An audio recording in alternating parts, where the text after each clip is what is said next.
ጊዜያዊ ምሕዳር ትግራይ ዘጣየሾ ሓይሊ ዕማም ምክልኻል ምቁጽጻርን ዘይሕጋው ዕደና ኣብ ዝሓለፉ 3 ኣዋርሕ ንዕደና ማዕድን ዝውዕል ዝነበሩ ኬሚካላት ጠጠው ከብሎም ከም ዝኸኣለ ምክትል ፕሬዚደንት ጊዜያዊ ምሕዳር ትግራይ ኣይቶ ኣማኑኤል ኣሰፋ ገሊጾም።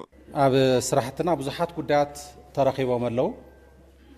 ብዋናነት እቲ ናይ ጸጥታ ስራሕቲ ነቲ ዘይሕጋዊ ስርዓት ዘይነበሮ ናይ ዕደናን ናይ ዝውውርን ብመጠኑ ደው ኢሉ ኣሎ። ደው ዘይበሉ ጉዳያት ክህሉ እዮም ዝውውር ተኣሳሲሩ ግን ትዝበዝሕ ብፍላይ ማሽነሪታት ተጠቒምካ ኬሚካላት እናተጠቐምካ ኣብቲ ናይ ዕደና ስራሕቲ ዝጠፍእ ዝነበረ ስራ ጉዳይ ደው ኢሉ ኣሎ። ብዙሓት ማሽነሪታት እውን ካብቲ ዝነበራሉ ናይ ዕደና ሳይታት ወፅየን ኣለዋ። ምዚ ተኣሳሲሩ ብዙሓት ናይ ጸጥታ ስራሕቲ ተሰሪሖም ኣለዉ። እቲ ናይ ምፅራይ ኮሚቴ እውን ካብ ዝተበጊሱ ብዙሓት ናይ ምፅራይ ስራሕቲ ተሰሪሖም ኣለዉ። ለዚ ምዚ ናይ ምፅራይ ስራሕቲ ኣብ ማሕበራት ኬሚካላት ኣብ ማሽነሪታት ዝመሳሰሉ ብዙሓት ጥፋኣታት ብዙሓት ጉድለታት ዘለውዎ ነገር ተረኺቡ ኣሎ። ካብዚ ተቐቢሉ እቲ ናይ ሕጊ ኮሚቴ እውን ናይ ሕጊ ስራሕቱ ንምስራሕ ኣብ ምፅራይ ኣብ ክሲ ዝበፅሑ ጉዳያት ኣለውና። ሕብረተሰብ ንግዚያዊ ረብሓ ክብል ብጉጉይ ርድኢት ነቲ ኬሚካል ይጥቀም ምህላው ዝሓበሩ እቶም ምክትል ፕሬዚደንት እዚ ኣብ ቀጻሊ ወለዶ ናይ ጥፋኣት ታሪክ ምምዝጋብ ክብሉ ኮኒኖም። እቶም ሕዚ ኣብቲ ሕብረተሰብ ኣትዮም ዘለዉ ኬሚካላት ንሓዋሩ ከመይ ዝበለ ጉድኣት ከብፅሑ ከም ዝኽእሉ ብዝግባእ ክንርዳእ ሓደ ሓዲኡ ከም ህዝቢ ከጥፍአና ዝኽእል እዩ።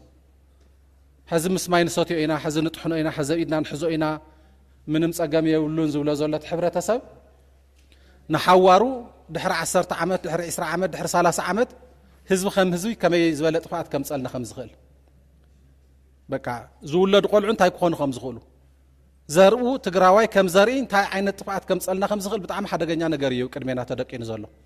እቲ ሕብረተሰብ ግዚያዊ ጸገማቱ ንምፍታሕ ኢሉ ዝጥቀመሎም ዘሎ ኬሚካላት እንታይ ጉድኣት ከምፅሕልና ከም ዝኽእል ሕዚ ኣብ ማሕደርቲ ኮይና ናይ ጸጥታ ሓለፍቲ ኮይና ናይ ጸጥታ ሰራሕተኛታት ኮይና ናይ ሰብ ሞያ ኮይና ነቲ ህዝቢ እናገልገልና ዝፍጸም ዘሎ ጥፋኣት ሕዚ ዘምፅኦ ዘሎ ጸገም ጥራሕ ከይኸውን ድሕሪ 20-30 ዓመት እውን ከመይ ዝበሉ እዮም ዞም ሰባት እዚኣቶም ነይሮም ከምዚ ኢልና ከም ህዝቢ ክንጠፍእ እንታይ ዓይነት መራሕቲ እዮም ነይሮም ኢሎም ተመሊሶም ክረግሙና እዮም።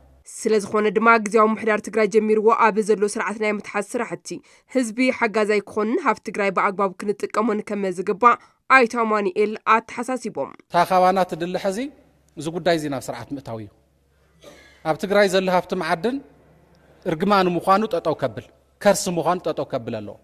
ስለዚ ተቆርቂርና ብደንብ ተረዲእና ነዚ ጉዳይ እዚ ብስርዓት መሪሕና ትግራይ ትጥቀመሉ ነገር ክንገብሮ ክንክእል ኣለና። እቲ ሓይሊ ዕማም ኣብ ምክልኻልን ምቁጽጻርን ዘይሕጋው ዕደና ካብ ዝጣየሽ ጀሚሩ ዝሰርሖም ስራሕቲ ኣመልኪቱ ምስ ዓበይቲ ዓድን ኣመራርሓ ግዚያዊ ምሕዳርን መድረኽ ዘተ ኣሳሊጡ